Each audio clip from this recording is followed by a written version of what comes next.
So, Kevin, first of all, for you, just your initial thoughts after this one. Corey, once again, we're playing hard. It's just getting that consistent scoring. Marcus Hill was a guy tonight. I thought we got great looks. I thought Dontrez Styles got great looks, especially in the middle of the zone. And, we struggled to score the basketball. I thought Cal did a great job of obviously getting points on the other end. First half, we did a great job of blocking out. We gave up, a bunch of offensive rebounds in the second half. But when you struggle to score, sometimes your defense really struggles, and I think that's what happened to us tonight.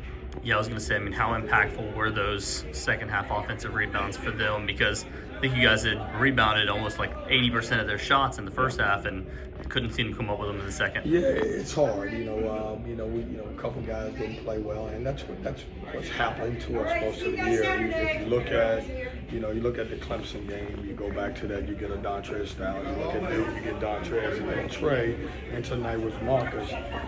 We got to try to figure out how to get a couple guys playing well on the same night. We just haven't been able to do it. And you talked about Marcus Hill, but obviously a bounce back game for him tonight. What was that like to see him be able to come back after 2 down games for him? No, Corey, he played, and I thought he played, and I just wish he had some help tonight. It's just one of those things where you look at every game and you're like, oh, so had a great game. I wish he had some help, and we missed some shots. Like, we couldn't have actual better shots than we had, and they just didn't go in for us. It seemed like there was a lot of opportunities created for Dontrez kind of in the middle of the court there. Some of them fell, but a lot of them didn't, unfortunately, in this game. Was that just kind of trying again to feed the hot hand that you've had the last few games? Well, when they played zone, he's probably our best guy to play the middle of the zone. He's a mid-range guy and can shoot threes, and he got great looks that just didn't go in. And without Brandon Huntley-Hatfield in this game, what was the reasoning for him not traveling? We're trying to get his shoulder right.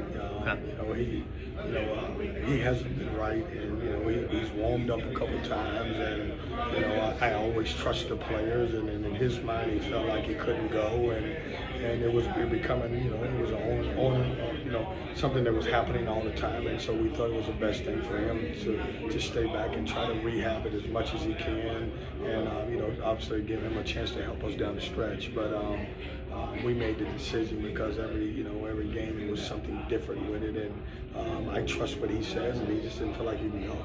A frustrating night for Ben. A couple fouls that took him out of the game, but it seemed like Ishmael Diouf has stepped up in his place. What did you think of his performance tonight? I thought Ish was a bright spot. I thought Marcus was great, but I thought Ish took a big step forward today. Ben didn't have a game. He didn't have a great game. He wasn't the energy Ben that we've known, and then he never really got into the flow of the game. And last thing for you, obviously another quick turnaround going into Saturday. What do you feel about the Stanford game on Saturday? Corey, I got to try to get through this one and process it. But we just obviously Stanford's good at home. I don't even know. I think they're playing Wake right now. I have no idea what the score is, but we got to shake it off. You don't have time to just. Obviously we got to try to get back on track, and right now, we're not playing great, especially offensively, and we got to try to figure it out in a couple of days. We'll play another good Stanford team. Thank you so much.